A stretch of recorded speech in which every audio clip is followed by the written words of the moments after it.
Hitler après le bunker, les versions que l'histoire a réduites au silence. L'homme qui a entraîné l'Europe dans le plus grand conflit du XXe siècle, provoqué la mort de dizaines de millions de personnes et laissé des cicatrices encore visibles dans l'histoire, a disparu de la scène publique dans les derniers jours d'avril 1945. Pendant des années, les archives officielles ont soutenu une seule version. Adolf Hitler est mort dans le bunker de la chancellerie à ce moment final de la guerre. C'est ainsi que cela a été diffusé par les commandements alliés et assumé par la majorité des historiens. Cependant, avec le temps, d'autres hypothèses sont apparues, basées sur des documents, des témoignages et des omissions jamais résolues. Dans différentes parties du monde, des agents, journalistes et témoins ont enregistré des données ignorées pendant des décennies. Que s'est-il réellement passé avec le dictateur que l'Europe n'a jamais revu après la chute de Berlin? L'origine silencieuse, secret de famille et un coffre perdu. En 1971, un agent spécial du FBI s'est rendu dans une habitation du Bronx avec pour mission d'interroger une vieille Irlandaise qui affirmait être la belle-sœur d'Adolf Hitler. Brigitte Hitler, née en Irlande, était mariée à Alois, le demi-frère du dictateur. Elle vivait depuis des années aux États-Unis et, après la montée du nom Hitler dans les nouvelles, son histoire attira l'attention des autorités. Lors de cet interrogatoire initial, la femme offrit des détails précis sur la famille politique qu'elle avait connue de près, exposant un panorama plus complexe et sombre que celui diffusé dans les récits officiels. L'agent prit note de chaque affirmation, y compris les soupçons sur l'ascendance d'Adolphe et les secrets familiaux entourant son identité. Au cours des années suivantes, cette déclaration fut complétée par d'autres rapports.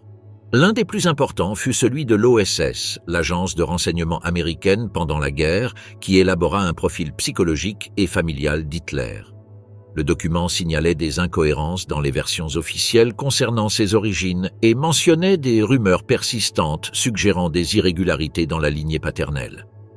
Parallèlement, Brigitte elle-même rédigea un manuscrit où elle reconstruisait la vie quotidienne avec Alois, décrivant son caractère autoritaire, son alcoolisme et la manière dont il parlait du jeune Adolphe. La figure du futur dictateur apparaissait enveloppée dans une atmosphère de contradiction où la rigidité familiale apparente se mêlait à des silences gênants et à des changements abrupts de résidence qui semblaient éviter les regards extérieurs. Les doutes sur l'identité d'Adolphe remontaient même à des générations précédentes. L'un des éléments clés pour comprendre cet environnement fut le rapport commandé par J. Edgar Hoover, alors directeur du FBI. Dans ce texte, on analysait les noms associés à Hitler, y compris le fait que son père, Alois, avait été initialement enregistré comme Schicklgruber.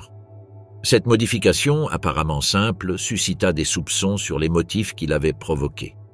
Le changement n'était pas le fruit du hasard, mais le résultat d'un processus légal aux motivations encore débattues. Dans ce contexte, des spéculations surgirent sur la possibilité qu'Alois ait été un enfant illégitime, et que la correction du nom chercha à renforcer une apparence de légitimité familiale qui ne se soutenait pas clairement par des documents. Les auteurs du rapport ont observé que, dans différents documents, le nom Hitler apparaissait lié à d'autres membres de la famille qui résidaient dans des lieux dispersés et qui entretenaient des relations tendues entre eux. Cette dispersion et fragmentation familiale n'étaient pas courantes dans d'autres biographies de la période. La distance émotionnelle entre les parents se reflétait également dans les lettres recueillies par l'OSS où des omissions délibérées et des versions contradictoires des mêmes faits étaient évidentes. Alois, figure centrale de ce réseau de silence, semblait avoir construit un récit personnel excluant les éléments gênants et reformulant sa propre histoire familiale pour s'adapter à son ascension sociale au sein de la fonction publique austro-hongroise. L'enfance d'Adolphe s'est déroulée dans un environnement où le secret n'était pas une exception, mais une norme silencieuse. L'enfant grandissait avec une image ambiguë de son père, marquée par une autorité rigide et l'absence de gestes affectifs.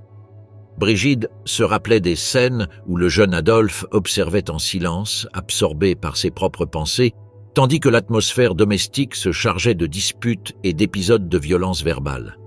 Les déménagements fréquents, les changements d'école et la faible interaction avec d'autres membres de la famille renforçaient l'idée que quelque chose devait rester caché. Les visites de certains parents étaient brusques et brèves, comme s'ils craignaient que leur présence prolongée révèle des aspects gênants de l'environnement. Dans l'un des épisodes mentionnés par Brigide, un différend familial tournait autour d'un coffre contenant de vieux documents. Aloïs insista pour le garder sous clé, empêchant quiconque d'en accéder au contenu. La femme, intriguée par ce secret, essaya de l'ouvrir pendant l'absence de son mari, mais n'y parvint pas. Ce coffre, dont l'existence fut confirmée par d'autres témoins, disparut peu après la mort d'Aloïs, alimentant la suspicion qu'il contenait des informations compromettantes sur ses origines. Dans les années suivantes, certains chercheurs tentèrent de retrouver cet objet, sans succès. Au fur et à mesure que l'enquête de Gardner avançait, des témoignages renforçant l'idée d'une enfance marquée par le secret firent surface. Le journal personnel de Brigide, partiellement conservé par son fils William, incluait des références à des événements familiaux qui avaient été tus dans le récit officiel. La femme racontait comment son mari évitait toute mention du passé de sa famille et comment il réagissait avec agressivité si quelqu'un osait poser des questions. Adolphe, selon ses annotations, grandissait parmi des adultes qui parlaient à voix basse et évitaient les sujets liés à sa lignée. L'un des aspects les plus frappants de ces documents était la manière dont les photographies familiales étaient évitées. Brigide soulignait que dans sa maison, il y avait à peine des portraits anciens et que même les images de jeunesse d'Aloïs avaient été retirées. À leur place pendaient des certificats et des documents officiels qui projetaient une image ordonnée et respectable, loin de tout signe d'irrégularité. Cette absence visuelle était cohérente avec la tendance générale à effacer les traces gênantes et à réécrire depuis le quotidien une histoire qui ne correspondait pas aux paramètres sociaux de l'époque. Le nom de famille Hitler, avant d'être adopté de façon définitive, a traversé plusieurs variantes. Cette mutation n'était ni linéaire ni accidentelle. Gardner a retracé des registres paroissiaux, des archives judiciaires et des actes de naissance qui révélaient des incohérences dans les dates, les noms et les filiations. Certains actes apparaissaient corrigés à la main, d'autres incluaient des annotations marginales qui ne coïncidaient pas avec les versions diffusées par la famille. Ce schéma se répétait dans différentes localités, ce qui suggérait un effort soutenu pour consolider une identité qui cachait une réalité plus gênante. L'auteur a également interviewé des descendants de parents éloignés qui, après des années de silence, ont accepté de partager des fragments de leur mémoire familiale. Parmi eux, une femme assurait avoir entendu dans son enfance qu'Aloïs n'était pas le fils biologique de l'homme figurant dans les registres, et que ce secret était connu de certains membres du clan. Ce témoignage coïncidait avec des rumeurs recueillies dans des documents de l'OSS où l'on affirmait que la mère d'Aloïs avait travaillé comme servante dans une maison de famille juive, ce qui a alimenté les spéculations ultérieures sur l'ascendance sémitique du dictateur. Parallèlement, l'auteur a eu accès à un ensemble de lettres discutant de la possibilité qu'Aloïs ait reçu de l'argent en échange de son silence sur certains aspects de son origine. Les missives, datées de décennies avant l'ascension d'Adolphe, mentionnaient la remise d'une somme non spécifiée et étaient signées par un homme identifié seulement par des initiales.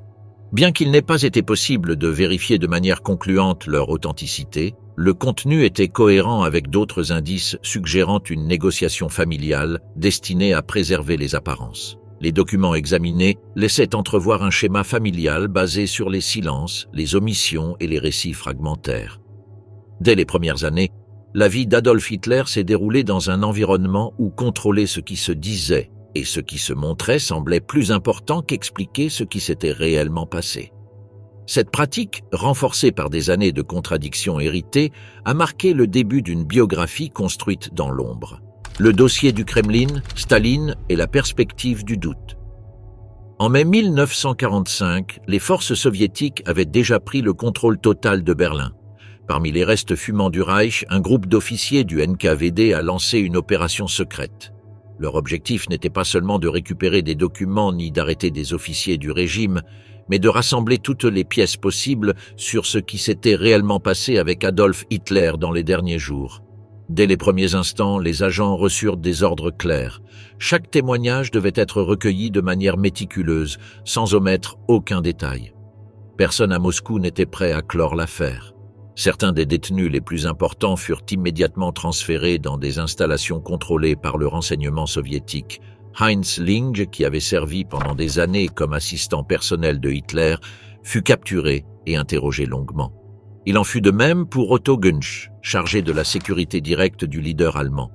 Tous deux fournirent des descriptions précises des derniers jours à la chancellerie. Lors des interrogatoires, les soviétiques insistaient pour connaître les mouvements exacts à l'intérieur du bunker, les horaires, les gestes, les phrases et toute irrégularité. Chaque déclaration fut enregistrée, transcrite et archivée pour être revue ultérieurement par les hauts responsables du service secret. Au cours de plusieurs mois, les officiers chargés de l'affaire identifièrent des schémas répétitifs dans les récits. Cependant, ils détectèrent également des contradictions. Certains témoins affirmaient avoir assisté au suicide, tandis que d'autres assuraient ne pas avoir vu le corps directement. Cette disparité ne passa pas inaperçue. Les enquêteurs notèrent chaque différence et élaborèrent des résumés comparatifs entre les versions. À plusieurs reprises, les détenus étaient confrontés aux déclarations d'autres prisonniers afin de vérifier la cohérence de leurs témoignages. Le ton des interrogatoires était direct et persistant, avec des questions conçues pour détecter des lacunes ou d'éventuels mensonges. Un des points critiques du dossier fut l'absence de preuves irréfutables concernant la mort de Hitler. Bien que certains témoins aient mentionné avoir vu un corps enveloppé ou partiellement brûlé, aucun ne put vérifier avec certitude son identité. Ce manque de confirmation absolue alimenta la méfiance au sein du Kremlin, conduisant les analystes à rédiger un rapport réservé à Staline incluant non seulement les récits disponibles, mais aussi les incohérences détectées dans ceux-ci. En 1949, 4 ans après l'effondrement du Troisième Reich, un dossier confidentiel a été remis aux leaders soviétiques. Sous des mesures de sécurité strictes, le dossier a été préparé exclusivement pour sa consultation. Il comprenait une reconstitution minutieuse des derniers jours du Führer, basée sur les interrogatoires réalisés à Berlin puis sur le territoire soviétique. Les déclarations de Lange et Günsch occupaient une place centrale, car tous deux étaient restés aux côtés d'Hitler jusqu'à la fin. Des témoignages d'autres membres du cercle proche ainsi que des informations d'officiers soviétiques ayant participé à l'occupation de la chancellerie y étaient également inclus.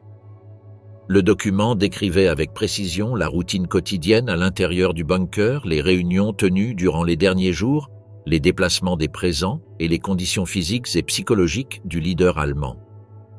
Malgré la richesse des détails, le rapport ne fournissait pas de conclusion définitive. Plutôt que d'affirmer qu'Hitler était mort, le texte présentait les déclarations comme des hypothèses sujettes à vérification. Il était souligné que, en raison de la destruction partielle des restes et du manque de confirmation directe et irréfutable, il existait une marge de doute. Cette position n'était pas anodine. Elle reflétait l'intérêt du régime soviétique à maintenir ouvertes toutes les possibilités. Staline lut attentivement le document. Bien que publiquement il n'ait pas fait de déclaration détaillée sur le contenu, il est connu que sa méfiance envers la version allemande s'est accrue. Lors de plusieurs réunions internes, il exprima qu'il n'était pas convaincu du suicide. Il considérait possible qu'Hitler ait réussi à s'échapper au milieu du chaos des derniers combats. Cette suspicion conduisit à de nouvelles instructions au sein de l'appareil de renseignement. Il fut ordonné de revoir les rapports d'autres fronts, de contrôler les rumeurs dans différents pays européens et de rester vigilant à tout indice concernant la localisation du leader nazi. Le dossier comprenait également des schémas détaillés du bunker, des listes des présents durant les journées finales et des cartes avec les routes d'accès et de sortie. Chaque élément était accompagné de commentaires techniques élaborés par les analystes soviétiques. Dans de nombreux cas, étaient signalées des zones grises ou des événements sans témoins clairs. Cette manière de présenter renforçait l'incertitude. Au-delà des preuves matérielles trouvées à la chancellerie, les soviétiques insistaient sur le fait qu'aucune ne pouvait être considérée comme concluante sans soutien direct. Même les déclarations semblant solides étaient accompagnées d'avertissements sur leur possible fragilité. Au cours des années suivantes, le contenu du rapport resta secret. Seul un petit groupe d'officiers eut accès au document original. Parallèlement, des copies classifiées furent réalisées pour usage interne du MGB. Ces versions furent utilisées comme référence dans des enquêtes ultérieures, tant en Union soviétique que dans certains pays alliés. La méfiance initiale ne diminua pas avec le temps. Au contraire, les analyses continuèrent tout au long de la décennie. Certains segments du rapport furent mis à jour avec de nouvelles déclarations obtenues dans les centres de détention soviétiques. Dans les annexes du dossier étaient incluses les transcriptions intégrales des interrogatoires clés. Les questions étaient rédigées de manière uniforme et les réponses étaient littérales. Dans plusieurs cas, les détenus offraient des détails inattendus qui attiraient l'attention des analystes. Par exemple, les différences dans la manière dont chacun décrivait le moment exact du prétendu suicide ou de l'incinération ultérieure. Le manque de synchronisation entre les récits renforçait la thèse selon laquelle l'information était incomplète. Le comité chargé de la rédaction soulignait que, face à l'impossibilité de vérifier scientifiquement ce qui s'était passé, il était nécessaire de considérer d'autres possibilités. À partir de 1950, les rapports issus du dossier ont commencé à circuler entre d'autres divisions de l'appareil soviétique. Bien que leur utilisation restât limitée, certains fragments furent partagés avec les services de contre-espionnage. À ce moment-là, la priorité était de surveiller toute tentative de réapparition du leader allemand sous une fausse identité. Des ordres furent émis pour enquêter dans les ambassades, consulats et zones sous surveillance soviétique à l'étranger. Le rapport original, cependant, resta sous la garde directe du Kremlin, considéré comme une pièce clé de la documentation sur la guerre. L'existence du document suscita des spéculations même au sein de l'environnement soviétique. Certains officiers du MGB, qui n'avaient pas eu accès directement au dossier, commencèrent à formuler des hypothèses sur la base de fragments partiels. Cette circulation incomplète donna lieu à des rumeurs et versions alternatives sur ce qui s'était passé en avril 1945. Cependant, aucune d'entre elles ne fut officialisée. Le dossier, tel qu'il avait été remis à Staline, restait le seul compendium validé par la direction soviétique. Toute contradiction devait être résolue en comparant les témoignages originaux avec les observations du rapport. Les conclusions finales du dossier évitaient d'affirmer des faits catégoriques. Au lieu de déclarer que Hitler était mort dans le bunker, il était indiqué que les témoignages laissaient penser à cette possibilité, bien que sans preuve concluante. Cette ambiguïté fut interprétée par beaucoup comme un signe clair que le Kremlin maintenait ouvertes d'autres lignes d'investigation. La décision de ne pas clore l'affaire répondait à une logique de surveillance permanente. Pour Staline et son entourage, toute certitude devait se construire sur des preuves irréfutables. Jusqu'à ce que cela se produise, le rapport servirait de base pour maintenir l'hypothèse que le leader nazi n'avait pas été entièrement éliminé. Le corps erroné, la confusion médico-légale à Berlin. Au printemps de 1945, lorsque l'armée soviétique est entrée à Berlin, l'un de ses principaux objectifs était de découvrir ce qui était exactement arrivé à Adolf Hitler. La version officielle soutenait qu'il s'était donné la mort dans le bunker, mais les enquêteurs soviétiques arrivant à la chancellerie se sont retrouvés face à un panorama confus et plein de contradictions. Parmi les décombres apparaissaient des corps calcinés, des restes non identifiés et des témoignages contradictoires qui semèrent rapidement de profonds doutes. Ces premiers jours furent essentiels pour comprendre comment s'est construite la version qui serait plus tard acceptée comme vraie, bien qu'il y ait eu dès le départ des fissures difficiles à ignorer. Le 2 mai, tandis que certains soldats avançaient parmi les restes fumants, un officier soviétique localisa une grande boîte métallique. À l'intérieur se trouvaient des restes humains partiellement brûlés. Aucune analyse immédiate n'a été effectuée et aucun échantillon clé n'a été préservé. Cette découverte, loin de clore l'enquête, l'a ouverte complètement. Bientôt, des rumeurs ont commencé à circuler parmi les troupes et les commandants. Était-ce vraiment Hitler parmi les corps trouvés? Où étaient les preuves? Et pourquoi personne ne pouvait rien confirmer avec certitude? Quelques jours plus tard, de nouveaux restes ont été découverts, cette fois dans un cratère voisin. Les Soviétiques ont extrait un corps masculin et un corps féminin, tous deux carbonisés. L'un des officiers de l'équipe de reconnaissance pensa qu'il pourrait correspondre à Hitler et Eva Braun. Cependant, en les inspectant, ils remarquèrent quelque chose d'étrange. Le corps masculin portait un uniforme avec des insignes différents de ceux du leader nazi. Il n'y avait pas non plus d'empreintes dentaires claires ni de fragments permettant une identification précise. Malgré cela, ils ont transféré les restes dans un lieu secret et ont commencé les évaluations médico-légales, sans méthodologie systématique ni documentation adéquate. Les premiers interrogatoires des personnes ayant été dans le bunker apportèrent des récits disparates et peu cohérents. Les déclarations sur ce qui s'était passé manquaient de précision pour reconstruire clairement les événements. Les autorités soviétiques en prirent note, mais reconnurent l'impossibilité d'établir un récit unique à partir de versions si fragmentées. Au milieu de la confusion, un nouvel indice émergea.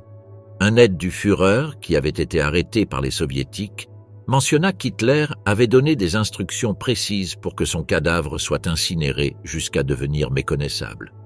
Il expliqua également que, avant sa mort, il s'était réuni avec ses proches et leur avait ordonné de détruire toute trace permettant son identification. Cette déclaration semblait expliquer l'état des corps retrouvés, mais ne résolvait pas le doute le plus important. S'agissait-il vraiment de lui ?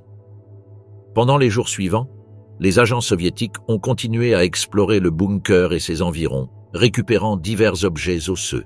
Sans protocole de collecte clair, de nombreux fragments ont été conservés sans identifier leur provenance. Cette négligence a généré de la confusion et compliqué les évaluations médico-légales ultérieures. Bien que certains restes aient été envoyés à Moscou, il n'existait aucune documentation fiable les reliant de manière incontestable au dictateur. Au fur et à mesure que l'enquête avançait, certains officiers soviétiques ont tenté de reconstituer l'historique dentaire d'Hitler sur la base de récits oraux de collaborateurs et de médecins proches. Mais les tentatives manquaient d'une source médicale officielle. On cherchait des correspondances entre les dents retrouvées et des témoignages peu détaillés, ce qui produisait des interprétations de faible valeur judiciaire. Cette stratégie, bien que logique dans un contexte d'urgence, reflétait la précarité documentaire avec laquelle on cherchait à clore une affaire de cette ampleur. Parmi les objets trouvés à proximité du bunker, un fragment osseux a été récupéré et, à ce moment-là, a fait l'objet de spéculations de la part de certains officiers. Bien qu'il présentât une marque suggestive, il manquait de contexte et de provenance vérifiable. Sans données suffisantes pour son évaluation, il fut simplement stocké sans autres implications, restant dans le limbe des preuves mal enregistrées.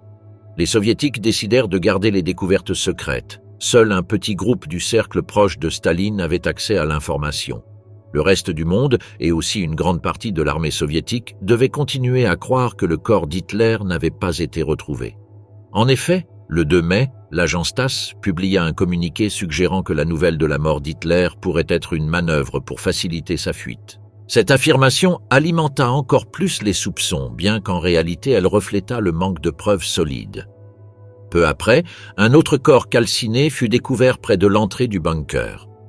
Un soldat le confondit avec le leader nazi en raison de sa ressemblance physique et de sa coiffure. Cependant, l'uniforme qu'il portait ne correspondait pas à celui d'Hitler, et, après un examen plus approfondi, il fut constaté qu'il s'agissait d'un double utilisé pour la sécurité lors d'événements publics. La découverte du double contribua à la confusion générale. Si son corps apparaissait là, n'était-il pas possible qu'il ait également été utilisé comme leurre pour couvrir la disparition réelle? La collecte des preuves est devenue de plus en plus désordonnée. Chaque nouvel objet ou reste humain qui apparaissait était attribué arbitrairement à l'affaire. Les photographies n'avaient ni annotation, ni contexte. Les déclarations des témoins se contredisaient entre elles. Les responsables de l'enquête commençaient à admettre en privé qu'il était impossible de garantir l'identité des corps trouvés. Cependant, ils avaient besoin d'une conclusion officielle à présenter à Staline. Pour clore le dossier, les responsables soviétiques ont rédigé un rapport affirmant que, selon les restes dentaires et les témoignages recueillis, Hitler était mort dans le bunker et avait été incinéré par ses assistants. Cette version a été acceptée, bien que de nombreux détails importants restaient inexpliqués. On a omis les doutes concernant le crâne, les contradictions dans les déclarations et l'absence de preuves médicales vérifiables. L'essentiel était de considérer l'affaire comme close et d'affirmer que l'ennemi avait été vaincu. Avec le temps, les restes recueillis ont été conservés dans des installations secrètes. Certains ont été perdus ou jamais correctement enregistrés. Personne ne pouvait garantir que les fragments osseux appartenaient au même corps. Les enquêteurs qui ont repris l'affaire des années plus tard ont trouvé des rapports incomplets, des preuves altérées et des lacunes dans la chaîne de possession. Malgré cela, la version officielle n'a jamais été modifiée. La gestion des restes trouvés à Berlin a été précipitée. Les autorités ont agi sous pression et sans suffisamment de temps pour mettre en œuvre des procédures systématiques. Les preuves recueillies étaient partielles et souvent mal documentées, ce qui a fait que le récit officiel reposait sur des éléments peu vérifiables. Avec le temps, certaines de ces décisions initiales n'ont toujours pas été réexaminées. Opération Serpent, la théorie d'une possible évasion de Berlin. Au cours des derniers mois de la guerre, alors que la défaite allemande approchait rapidement, certaines opérations furent lancées loin des projecteurs. À différents endroits en Europe, certains groupes travaillaient discrètement pour établir des routes qui ne correspondaient pas aux mouvements normaux de retraite militaire. Depuis le début de 1945, des avions civils et de transport militaire effectuaient des déplacements peu enregistrés. Certains de ces vols suivaient des trajectoires atypiques, évitant les couloirs de combat et atterrissant sur des bases contrôlées par des éléments favorables au régime. Un homme affirmant avoir été témoin de plusieurs de ces vols donna des détails sur une série de transferts entre Berlin et une base au Danemark. Il déclara avoir vu des aéronefs partir dans des conditions de sécurité maximale. Selon ses propos, une personnalité importante du Troisième Reich était impliquée. Bien que son témoignage n'ait pas été corroboré officiellement, il fut pris en compte dans certains rapports ultérieurs. Des vols vers le nord de l'Italie furent également signalés depuis des zones encore aux mains des Allemands, ce qui démontre que des couloirs aériens sont restés opérationnels plus longtemps qu'on ne le croyait. À l'intérieur du bunker, la situation devint plus tendue à mesure que l'encerclement soviétique se refermait. Alors que la surface brûlait sous le bombardement, certains tunnels restaient accessibles. Des témoins assurèrent qu'il existait un réseau souterrain permettant de sortir du cœur du bunker vers d'autres constructions proches. L'un de ces chemins menait à un bâtiment d'où il était possible de rejoindre à pied une piste de décollage improvisée. Le 27 avril, certains rapports indiquent qu'une personne ressemblant à Hitler fut vue sortant par l'un de ces tunnels, escortée par plusieurs hommes armés. Elle portait un uniforme identique à celui du chef nazi, mais n'interagit avec personne. Selon les registres, cette personne monta dans un véhicule couvert qui partit vers une destination inconnue. L'opération fut rapide, sans pause, et ne fut pas documentée officiellement dans les journaux du bunker. Simultanément, dans d'autres parties de la ville, certains pilotes de la Luftwaffe reçurent des ordres contradictoires. L'un d'eux mentionna avoir été appelé en urgence pour préparer un petit avion. On lui demanda de garder le moteur allumé pendant plus d'1 heure sans décoller. Il ne lui fut pas permis de voir les passagers, puis il reçut l'ordre de se retirer. Ce témoignage, bien que fragmentaire, fut cité dans un dossier réservé des années plus tard. Les sosies avaient toujours fait partie de la stratégie de sécurité du régime. Depuis 1939, l'existence d'au moins 3 individus entraînés à imiter les gestes, la voix et la présence du dictateur avaient été documentés. L'un d'eux disparut en mars 1945. On soupçonne qu'il a été utilisé dans une opération secrète lors de la chute de Berlin. Un médecin légiste consulté après la guerre a déclaré que l'un des corps retrouvés avait des caractéristiques différentes de celles du vrai Hitler, notamment la forme des oreilles et de la mâchoire. Un autre élément inquiétant fut l'utilisation de sous-marins aux trajectoires non conventionnelles. Dans les archives navales de Kiel, on a trouvé l'enregistrement de 2 U-boots partis sans équipage complet. Certains marins ont déclaré qu'ils ne savaient pas où ils se dirigeaient, ni qui était à bord. Ce qu'ils ont confirmé, c'est qu'ils transportaient une cargaison scellée et qu'ils ont appareillé en pleine nuit. L'un de ces sous-marins n'a jamais été récupéré. On a également parlé d'une piste d'atterrissage cachée aux abords de Berlin. Des techniciens ayant travaillé dans la zone ont affirmé que dans les jours précédant la reddition, des hectares de forêt avaient été dégagés et une surface aménagée pour permettre des décollages d'urgence. Plusieurs camions et un convoi escorté sont arrivés dans cette zone. Bien que la documentation officielle ne le mentionne jamais, des photos aériennes prises en juin montrent un rectangle clair là où il y avait auparavant des arbres. En ce qui concerne les mouvements diplomatiques, il y a eu des réunions privées entre les chefs des SS et des représentants de gouvernements neutres. Lors de ces rencontres, on a discuté de possibles routes de fuite et de la protection de certains individus clés. Un émissaire d'un pays sud-américain a été vu entrant dans une dépendance du ministère des Affaires étrangères le 30 avril. Personne n'a pu expliquer pourquoi il était là. Sa visite n'a pas été enregistrée dans les canaux habituels. Plusieurs témoins ont affirmé avoir vu une personne ressemblant fortement à Hitler embarquée dans un petit avion sur une base secondaire au sud de Berlin. Ce qui a frappé, c'est le nombre d'escortes présentes et le silence total autour du vol. Aucun radar allié n'a enregistré ce départ. L'appareil a disparu de l'espace aérien en direction du sud-ouest. Sa trajectoire correspondait à l'une des routes utilisées par des vols clandestins quelques semaines auparavant. Lors des interrogatoires d'après-guerre, certains techniciens de l'aviation ont déclaré que certains avions de transport avaient été modifiés pour transporter des capsules pressurisées. Ces structures permettaient de déplacer une personne sans être vue, même lors des contrôles externes. Bien que ces versions n'aient pas été confirmées par des preuves directes, elles coïncident avec des documents décrivant des modifications inhabituelles dans des ateliers de la région de Saxe. Le 1er mai, un train militaire est parti des environs de Berlin à destination inconnue. Parmi ces wagons, l'un a été identifié comme complètement scellé. Les soldats qui gardèrent le convoi ne savaient pas ce qu'ils transportaient. Ils n'avaient reçu pour ordre que de le protéger à tout prix. À l'arrivée à une bifurcation des voies, le wagon a été détaché et dévié vers une autre ligne. Il n'est jamais arrivé à sa destination initiale. Un des interrogatoires les plus détaillés fut celui d'un opérateur radio qui déclara avoir reçu une transmission codée depuis Berlin à 11h du soir le 30 avril. Elle utilisait un langage préalablement convenu pour confirmer que le faucon avait volé. Ce code avait été pratiqué des mois auparavant dans le cadre d'un exercice. L'opérateur l'a reconnu immédiatement.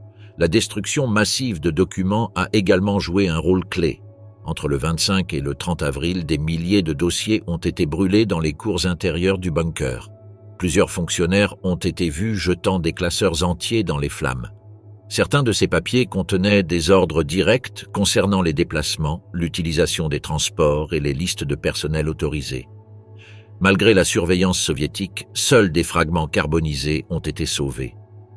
Un autre fait, resté secret pendant des années, fut l'existence d'un plan appelé Opération Serpent. Ce protocole consistait à créer une voie d'évasion avec plusieurs niveaux de camouflage. Il impliquait l'utilisation de véhicules camouflés, des itinéraires ferroviaires alternatifs, des déplacements à horaires variables et des remplacements physiques par des doubles entraînés. Bien que le dossier original ait disparu, quelques fragments furent retrouvés dans un rapport classifié en 1953. Une des dernières pistes apparut lors d'un interrogatoire à Prague. Un ancien membre de l'escorte personnelle du Führer raconta que, le 1er mai, il reçut l'ordre de remettre une mallette à une personne vêtue en civil qui l'attendait à la gare. Cette personne partit dans une voiture avec des plaques falsifiées. Le contenu de la mallette ne fut jamais connu. La seule chose qui fut enregistrée fut le numéro du véhicule, mais il n'a jamais été retrouvé.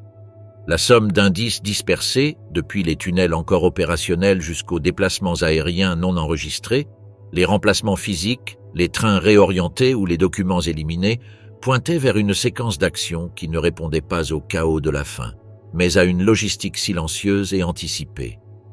Chaque mouvement semblait avoir été calculé pour disparaître au moment exact, sans laisser de traces vérifiables ni de chronologie claire. L'hypothèse argentine, le dictateur caché en Patagonie.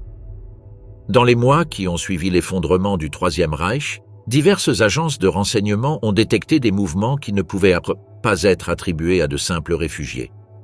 Il y a eu des transferts d'or et de devises vers des banques de Buenos Aires et de Montevideo, ainsi que des arrivées discrètes d'hommes avec des documents irréguliers.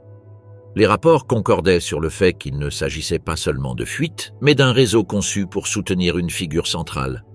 En Patagonie argentine, des propriétés isolées ont été acquises, protégées par des clôtures, des gardes et des accès restreints.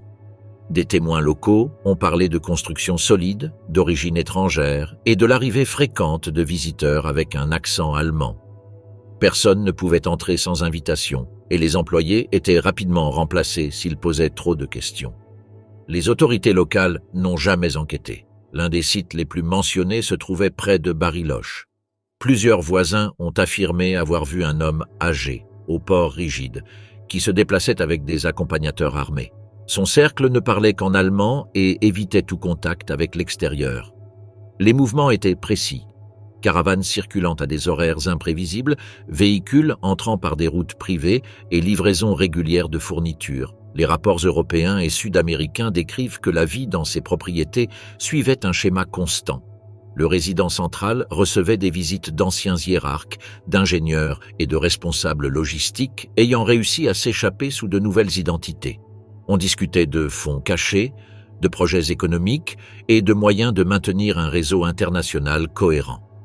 Ce n'était pas une retraite, mais une prolongation de la structure qui avait survécu à la défaite. Les conditions sur place surpassaient l'environnement. Générateurs électriques, réserves de vivres, personnel médical et tours de surveillance camouflés. Les archives mentionnent des photographies jamais diffusées publiquement. Sur l'une d'elles, un homme aux cheveux gris et à la moustache courte apparaît sur le porche d'une maison de montagne. Bien que de faible qualité, plusieurs témoins ont affirmé reconnaître des gestes et traits familiers. Certains journalistes ont tenté de s'approcher, mais ont été interceptés par des hommes en civil qui prétendaient que c'était une propriété privée. Les reportages sur la zone étaient rares, ambigus ou ont tout simplement disparu des archives. Parallèlement, les relevés de consommation électrique et les mouvements financiers depuis des comptes suisses confirmaient que les propriétés étaient habitées et entretenues pendant des décennies. Les témoignages sur la routine de l'homme concordaient. Promenades avec un grand chien, lecture de documents dans l'après-midi et rencontres privées 2 fois par semaine. Il n'a jamais participé à des célébrations publiques ni montré son identité lors de foires ou de marchés. Dans ces espaces, il payait toujours en espèces et partait en silence. L'un des récits les plus singuliers provient d'un correspondant européen qui aurait eu un accès bref au domaine. Il a décrit une voix grave, une posture rigide et un environnement où se percevaient des symboles discrets du passé, bien que rien d'incriminant ne soit visible. Il est mort peu après, sans laisser de copie de son témoignage. Avec le temps, l'âge et la santé affaiblirent le résident, mais il ne perdit jamais sa discipline. Il continuait à recevoir des rapports, à transmettre des instructions et à maintenir le contrôle sur ceux qui l'entouraient. Pour ses partisans, il représentait un symbole vivant de continuité, un rappel que la défaite n'avait pas été définitive. Lorsque les propriétés commencèrent à être abandonnées, elles furent recouvertes par la végétation ou transférées à des sociétés privées qui bloquèrent toute enquête. Cependant, parmi les exilés et anciens collaborateurs, circulait toujours la même conviction. Dans les montagnes du sud de l'Argentine, l'homme qui avait changé le cours du XXe siècle continua à commander, caché pendant des années. L'alternative Odessa, le réseau international de couverture. Pendant les derniers mois du conflit, plusieurs membres du régime ont commencé à préparer leur route d'évasion. Il n'existait pas de plan maître unique, mais des contacts, des points de transit et des ressources étaient partagés pour faciliter la fuite. Certains officiers savaient que leur passé empêcherait toute réintégration dans la vie civile allemande. D'autres pressentaient que leur implication serait trop visible pour échapper à la poursuite. Dans ce contexte, des réseaux informels ont émergé qui se consolideraient ensuite en structures plus organisées, souvent favorisées par la confusion du moment et la multiplicité des juridictions. L'un des éléments clés fut le manque de coordination immédiate entre les alliés, ce qui permit à plusieurs figures d'échapper à la détection.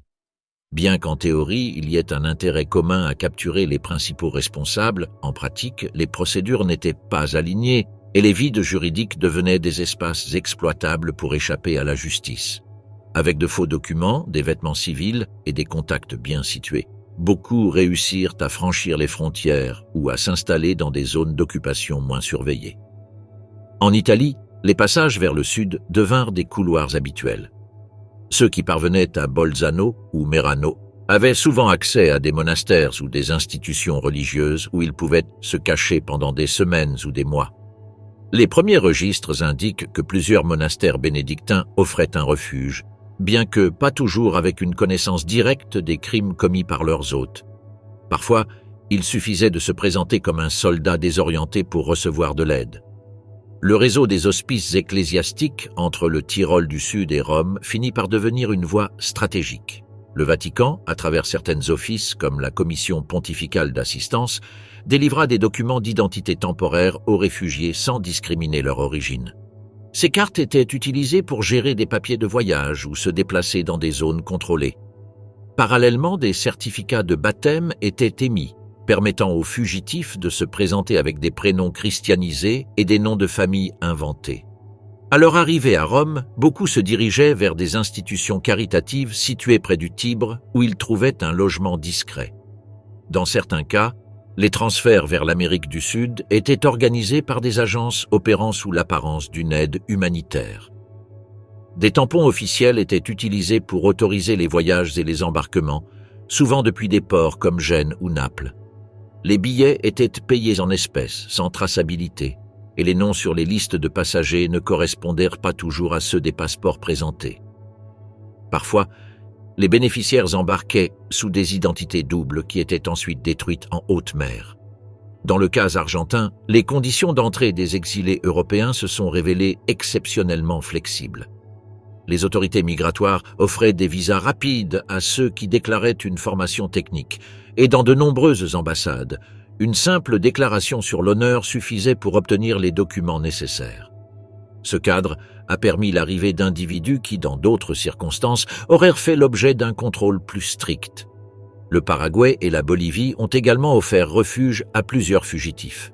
À Asunción, il existait des hébergements préparés par des intermédiaires allemands servant de points d'attente. Ces lieux fonctionnaient comme des stations intermédiaires avant l'installation définitive dans les zones rurales. À La Paz, certains fonctionnaires locaux collaboraient en délivrant des certificats de résidence en échange de compensations financières. Dans les deux pays, la dispersion géographique rendait difficile le suivi des nouveaux arrivants. Un élément central dans la fuite de nombreux individus était l'existence de routes sûres, connues sous le nom de « lignes de fuite ». Celles-ci se ramifiaient depuis l'Autriche, passaient par le nord de l'Italie et arrivaient jusqu'à Rome. De là, les fugitifs étaient répartis vers des destinations intercontinentales. Certains trajets comprenaient des escales dans des ports comme Lisbonne ou Barcelone. Chaque parcours était géré par des intermédiaires différents, mais tous partageaient des points de liaison où les fausses identités étaient vérifiées et les instructions finales remises. Le terme « Odessa » a commencé à circuler parmi les journalistes et agents occidentaux à la fin des années 40, bien qu'il n'existe aucune preuve concrète que cette organisation ait eu une structure formalisée. Cependant, il existait des réseaux d'ex-officiers qui s'entraidaient par lettres, contacts ou envoi d'argent. Certaines de ces connexions remontaient à des académies militaires ou des unités spécifiques. L'aide était offerte sans nécessité d'appartenir à une institution formelle, il suffisait de connaître quelqu'un au bon endroit. Dans plusieurs monastères européens, certains religieux aidaient consciemment d'anciens fonctionnaires. Dans d'autres cas, ils agissaient selon le principe d'hospitalité sans vérifier les antécédents. Les ordres franciscains ont été signalés comme particulièrement réceptifs à cette époque. À Rome, certains prêtres recevaient les nouveaux arrivants et les instruisaient sur la manière de se comporter, quels noms utiliser et comment répondre en cas d'interrogatoire. Ces instructions pratiques leur donnaient un avantage considérable. Le Comité international de la Croix-Rouge a joué un rôle controversé. Bien que son intention fût d'assister les déplacés, en pratique, il facilitait des passeports temporaires à des personnes qui n'étaient pas vérifiées en profondeur. Certains formulaires étaient remplis avec des données inventées et n'étaient pas comparés aux bases disponibles. Les passeports de la Croix-Rouge permettaient d'embarquer sur des navires à destination de l'Amérique sans contrôle particulier. Dans plusieurs cas, le même individu a réussi à obtenir plus d'un document en changeant de petites parties du nom. Les ambassades suisses en Italie ont délivré des permis de transit dans des circonstances peu claires. Bien qu'ils étaient officiellement destinés aux réfugiés, plusieurs membres de l'Ancien Régime ont utilisé ces permis pour passer en France ou en Suisse. De là, ils poursuivaient leur chemin par des routes clandestines ou via des agences de voyage prêtes à accepter des pots de vin. Le manque de coordination entre ambassades et organismes de sécurité permettait que les registres ne soient pas partagés, ce qui compliquait toute vérification. En Allemagne de l'Ouest, d'anciens collaborateurs se regroupaient en associations de vétérans ou d'exilés, depuis lesquels ils maintenaient le contact avec ceux qui étaient à l'étranger. Certaines de ces associations organisaient des collectes ou envoyaient des colis vers des pays lointains. Les lettres étaient écrites en code simple, indiquant l'état de chaque personne. Des listes contenant des adresses de contact et des recommandations sur des médecins, avocats ou fonctionnaires fiables dans différentes villes étaient également partagées. Dans les années 50, plusieurs criminels de guerre ont vécu en Amérique du Sud sans changer drastiquement leur apparence. Beaucoup ont conservé leurs accents et habitudes européens. Cela ne suscitait pas de soupçons, car les colonies d'immigrants étaient nombreuses. Dans des localités argentines et brésiliennes, les nouveaux arrivants s'intégraient dans des communautés où d'autres réfugiés les protégeaient. Les autorités enquêtaient rarement pour savoir s'ils bénéficiaient d'un soutien politique ou économique. Les contacts au sein des compagnies maritimes étaient essentiels pour gérer des expéditions discrètes. Certains employés supprimaient les registres des passagers ou modifiaient les manifestes.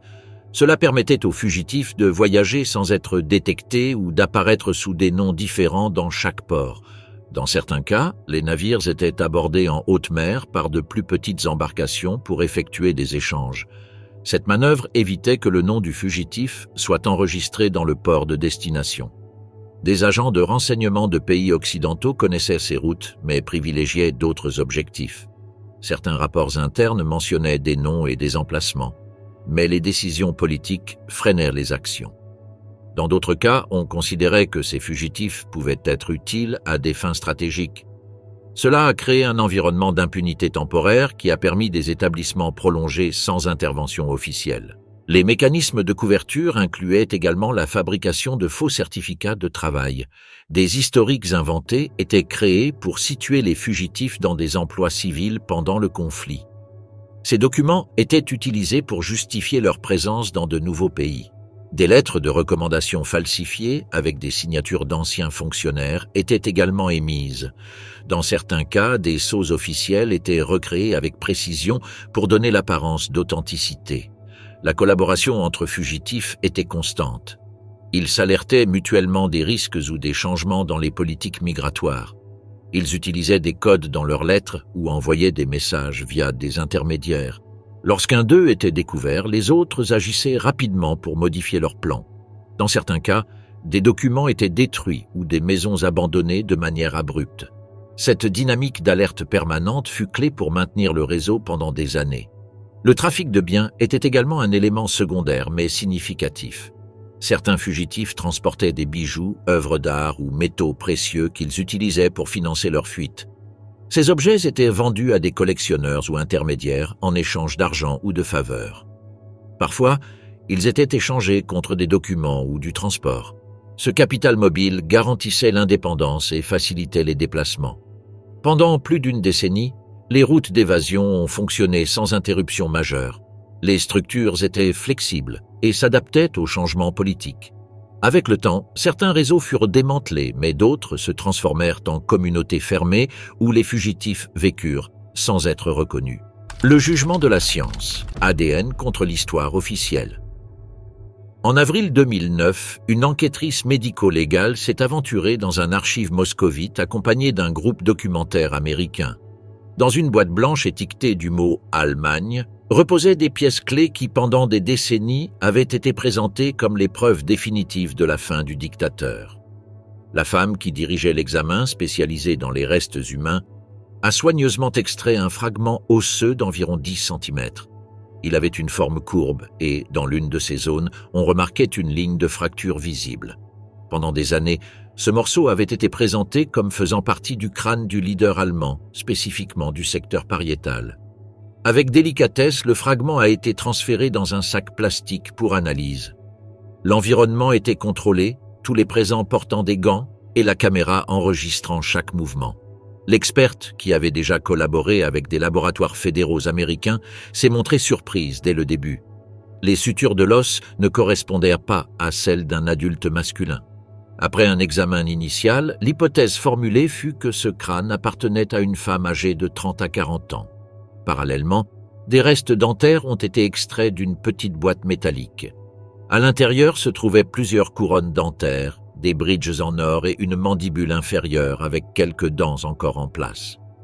Tous les objets métalliques étaient lâches, comme s'ils avaient été collectés à différentes étapes ou avec des méthodes rudimentaires. Certaines dents présentaient des signes d'avoir été exposées à de hautes températures, bien qu'aucune n'était complètement calcinée. La pièce centrale était une mandibule inférieure d'apparence humaine. Une inspection visuelle montrait une dent frontale avec une restauration métallique caractéristique, élément historiquement associé à la dentition de la personne recherchée. Cependant, en la comparant avec des photographies prises au début du siècle dernier, aucune correspondance claire n'a été trouvée. Les dents ne correspondaient ni aux descriptions cliniques ni aux schémas dentaires élaborés par les assistants odontologiques pendant la guerre. La médecin légiste en charge a demandé l'autorisation de réaliser des tests moléculaires. Après avoir prélevé des échantillons à l'intérieur de l'os et sur la surface dentaire, Le matériel a été envoyé dans un laboratoire spécialisé en génétique humaine situé dans le Connecticut. Là, un protocole d'extraction d'ADN mitochondrial a été appliqué, avec des techniques normalement utilisées pour des restes dégradés ou d'origine incertaine. Les résultats ont pris plusieurs semaines et, une fois communiqués, ont eu un impact immédiat. L'analyse a révélé que le fragment de crâne ne possédait pas de marqueur compatible avec un homme.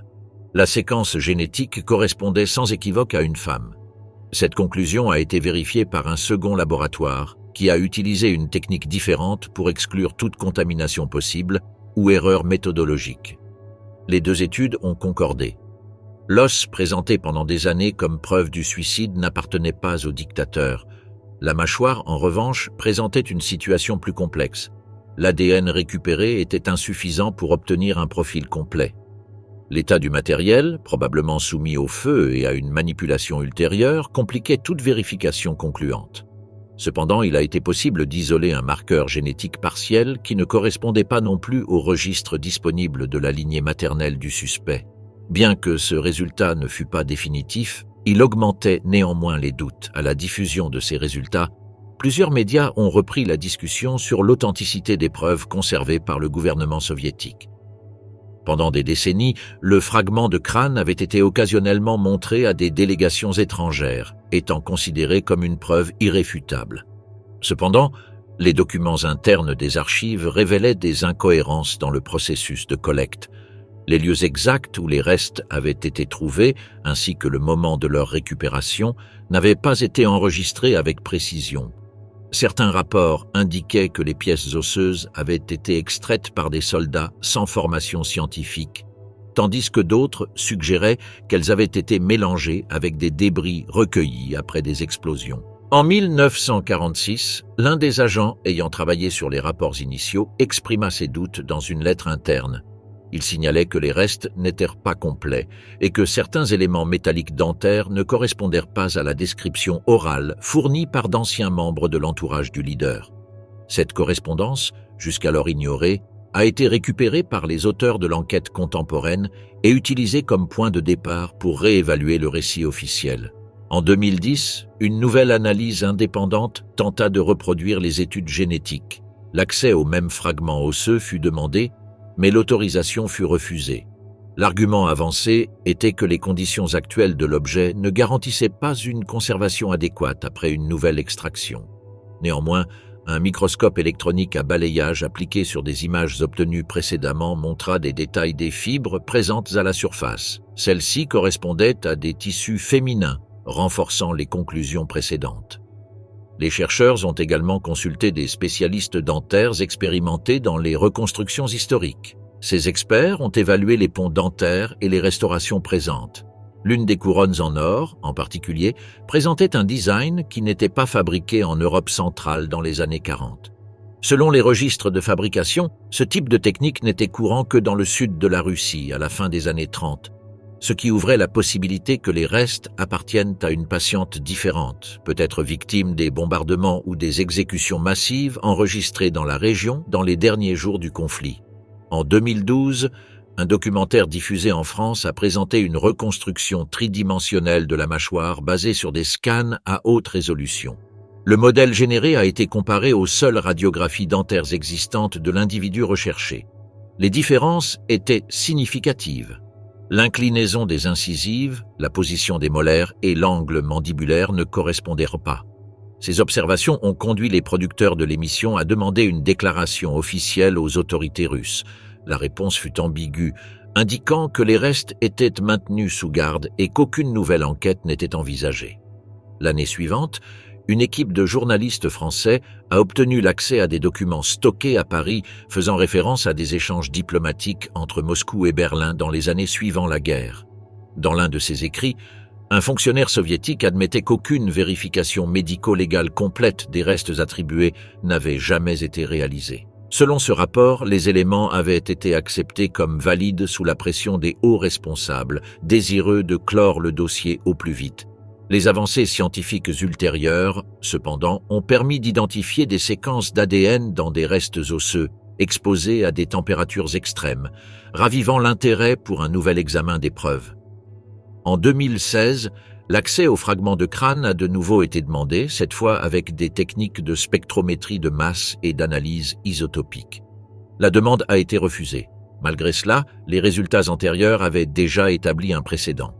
Le consensus au sein de la communauté médico-légale était clair. Il n'existait aucune certitude absolue que les restes conservés appartiennent à la personne en question. L'un des généticiens ayant participé à la première étude a affirmé que, en termes judiciaires, les preuves seraient considérées comme invalides. Ni la chaîne de garde n'était claire, ni l'origine du matériel n'avait été rigoureusement documentée. Le fait que le crâne appartienne à une femme éliminait automatiquement sa valeur probante.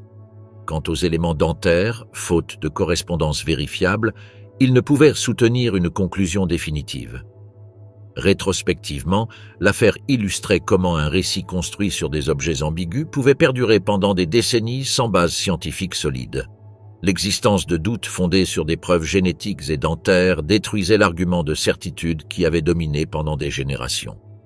Loin de clore la discussion, les recherches du XXIe siècle avaient ouvert de nouvelles questions sur l'un des épisodes les plus emblématiques de la fin de la guerre. La ligne interdite, les derniers Hitler au XXIe siècle.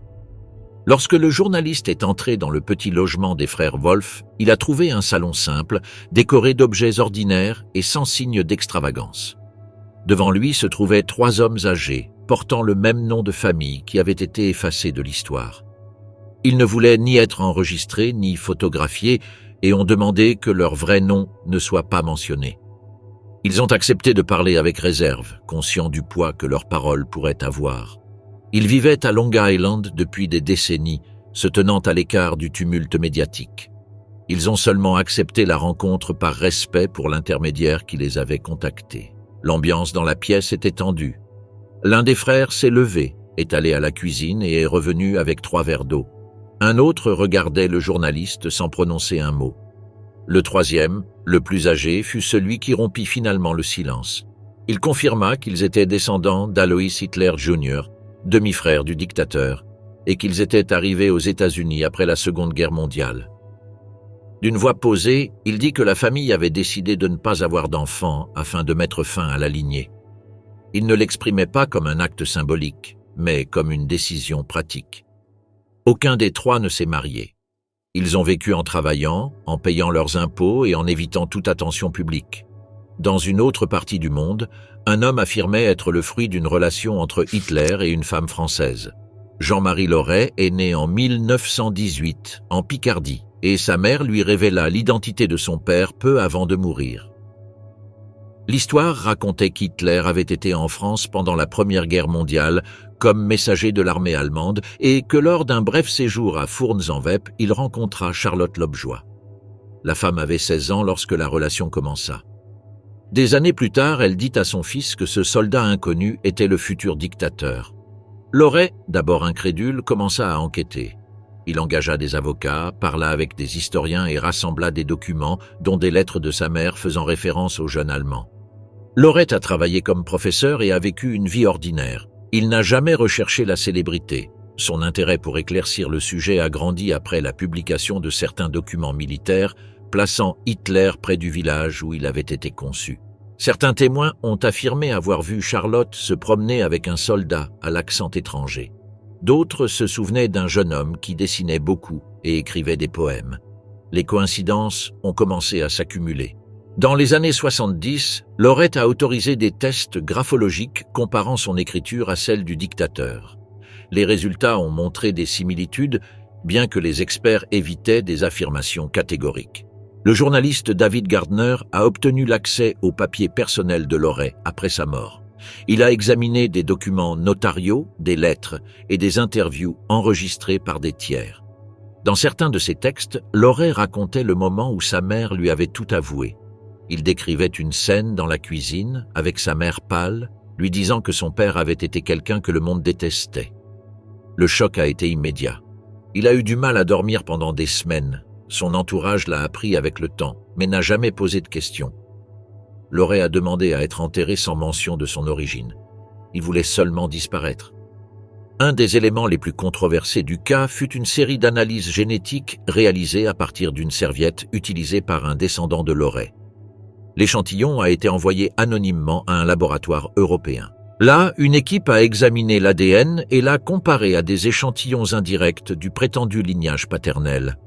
Selon les résultats divulgués par un collaborateur de l'étude, certains marqueurs correspondaient à un profil spécifique d'une région du sud de l'Allemagne. Cependant, le rapport n'a pas été publié officiellement et le laboratoire a refusé de commenter.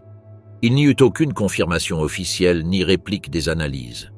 Parallèlement, un autre chercheur mentionna l'existence d'un supposé fils en Amérique du Sud. L'homme, de nationalité argentine, aurait été adopté par une famille proche du régime nazi. Certains rapports indiquaient qu'il avait été enregistré sous un faux nom et que sa mère biologique avait travaillé comme infirmière pendant la guerre. L'information apparut dans un dossier du renseignement français, mais sans plus de détails.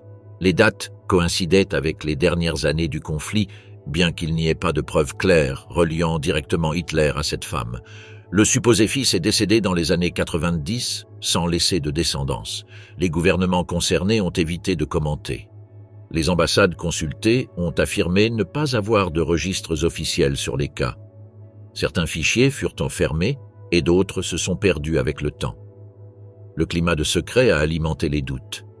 Des organismes historiques ont refusé de participer à des débats sur l'héritage génétique. Des collectionneurs privés ont proposé d'acheter des objets personnels des prétendus descendants, mais les familles sont restées à l'écart. Personne n'a voulu tirer profit du nom. La plupart ont préféré changer de nom, déménager ou rompre le contact avec le passé. Le livre de Gardner rapporte un autre cas en Allemagne où un homme d'âge moyen a affirmé posséder des documents le reliant à la famille Hitler. Il prétendait avoir trouvé de vieilles lettres dans le grenier de sa grand-mère, signées par une femme portant le nom de Pölzl. Le contenu faisait référence à un enfant confié à une famille éloignée pour éviter les rumeurs.